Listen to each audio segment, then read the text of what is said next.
We are first year BMC students. We are doing a video presentation on hand tools, and our group consists of Leanna Day, Alistair Adams, Luwazi Mamfinguza and Marinette Klaas. Thank you.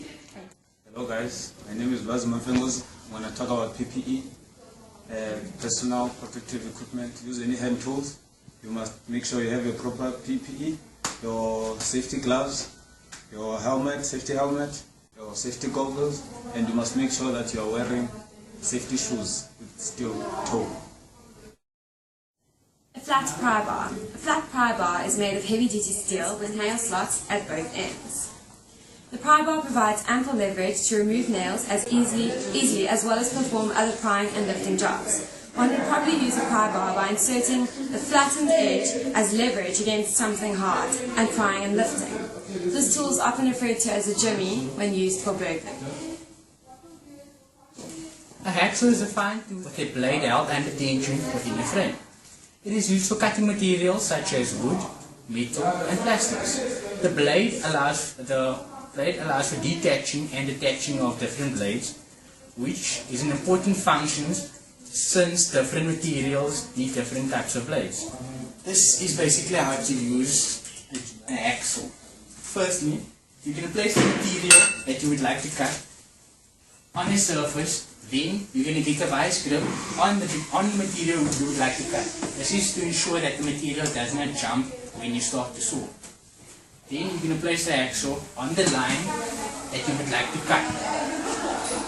The cutting motion is a forward and backward motion on the line. You have to apply force to the line. Safety features.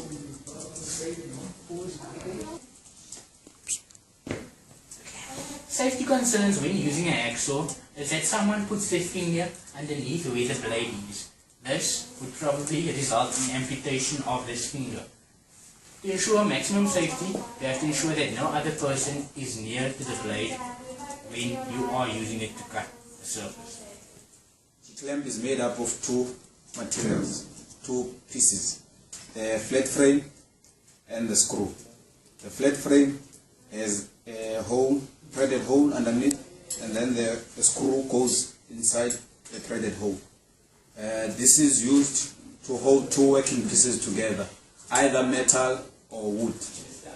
How you will do it, you place the two pieces here in between the screw and the flat frame. The flat surface, in between the flat surfaces. The screw has a flat surface and the flat frame has a flat surface also. What you do, once you put the working pieces inside, you screw up using a small rod in underneath the screw. You screw up until it's tight. When you feel it's tight enough, then you stop. This is made up of the G-clamp is made up of steel or cast iron. For safety reasons, make sure that nobody put their hands inside the working pieces or in between the flat surface of the G-frame, of the frame and the screw, to ensure that everything is well placed. You must ensure that this is well tight. A single bit axe used to cut or split wood with the head of the axe. It has a dual incline plane which reduces the effort needed to actually split the wood. Split the wood in two by the pressure it exerts. The handle acts as a lever, allowing the user to increase the force at the cutting edge, which is obviously this one. You do get 2-bit axes, and that only means that their sharp edge will be on the opposite side as well. Holding the axe too close to the head, that would be here, would be known as choking the axe. The proper way to hold the axe would be to have your less dominant hand, in my case, closer to the bottom, your more dominant hand more or less in the middle. You'll hold it about close to your head and you'll bring it down with as much force as you can. Safety wise, you need to make sure that there's no one around you, behind you, because anything can happen. The head might fall off of the axe and could hurt the person behind you and so forth. Thank you. The hand tool, cutter, it cable cutter works more like a pliers. You put a cable or a wire inside here. There are two clamps that the wire will be inside, and then you squeeze hard, then the wire will get cut.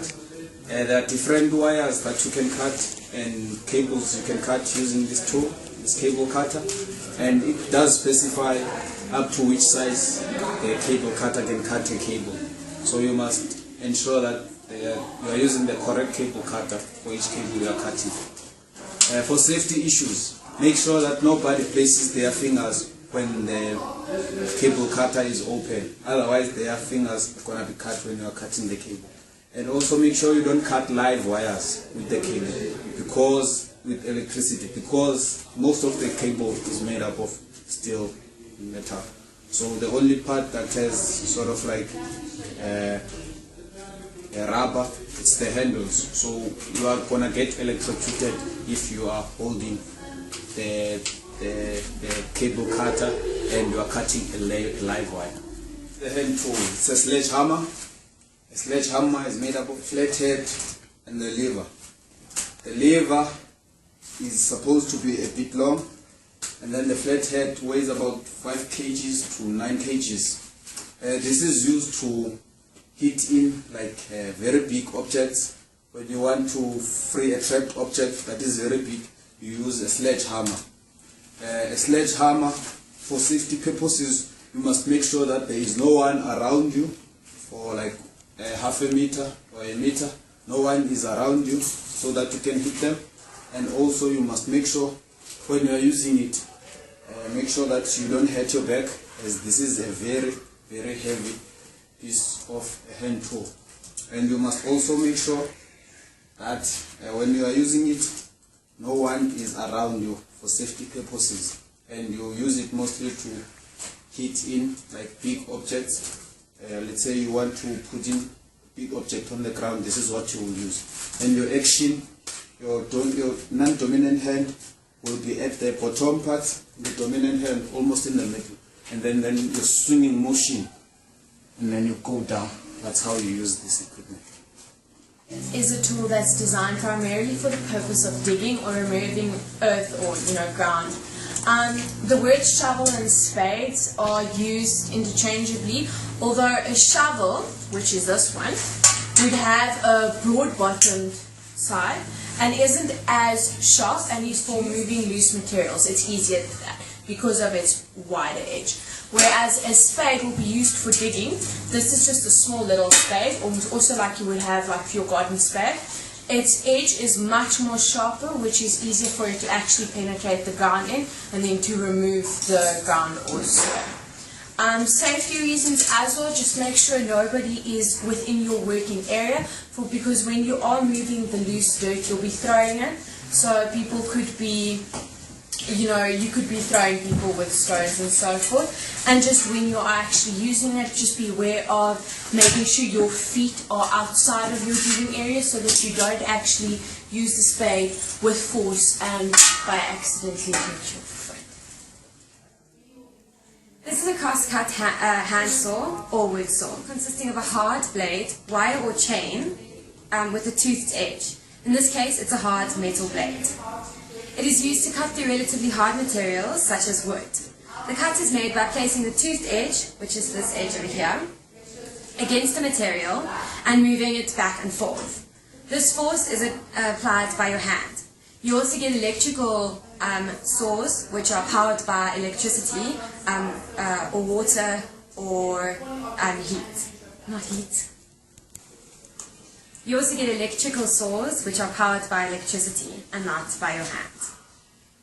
With the hand saw, when you're using the hand saw, make sure that your non-dominant hand, whichever hand you're not using, is not too close to the blade when you are using it to saw through hard objects, and make sure nobody else's hands are nearby.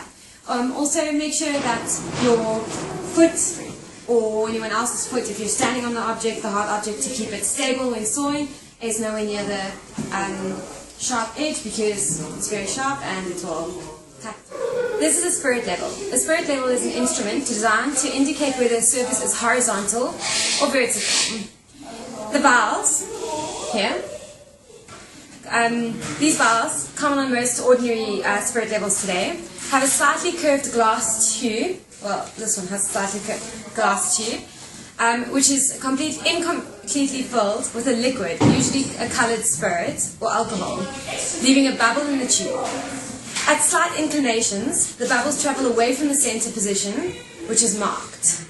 You can see the bubbles inside there. To check the accuracy of a surface, the level is placed on a flat surface, on a flat and rough surface level, and the reading on the bubble is noted. The reading indicated to what extent the surface is parallel to the horizontal plane according to the level, which at this stage is unknown accuracy. The spirit level is then rotated 180 degrees on the horizontal plane, and another reading is noted. If the level is accurate, it will indicate the same orientation with respect to the horizontal plane. A difference in readings implies that the level is inaccurate. Measuring tape. Measuring tape, a tape measure, is a flexible form of a ruler. It consists of plastic or metal strip with linear measuring markings. It is a common measuring tool. Its design allows for measure of great length to be carried easily and permits you to measure around curves and corners. Measuring tapes designed for carpentry and construction use have a stiff, curved metallic ribbon that can remain stiff and straight when extended, but retracts into a coil for convenient storage. The tang will float to its thickness to provide both inside and outside measurements that are accurate. There are not really any safety concerns when working with a tape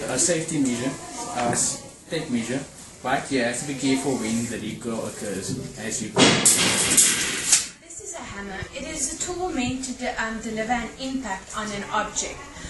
You get many different types of hammers, and this is known as a modern claw hammer. The reason for its name is because it has this claw end here that is used to take out nails. Common uses for this hammer, this being the hammer part, is to drive in nails, fit parts or break apart objects. Most of the weight of the hammer will be within the head, since the head is made of steel substance or metal substance, and the handle is usually made out of wood, or more modernly you get a type of plastic that is used. Safety wise, you have to be careful when you take the hammer back. Usually you won't bring it up too high, but for some people, if you take it back, make sure there's no one in your vicinity. When putting in a nail, make sure your fingers are out of the way, since you can maybe knock a finger. And when bringing the hammer back up, make sure it's not close to your face, as if you're not wearing your safety precautions or PPE, you could maybe do that. Watching our video, we hope you've learned something about hand tools. And remember guys, safety first.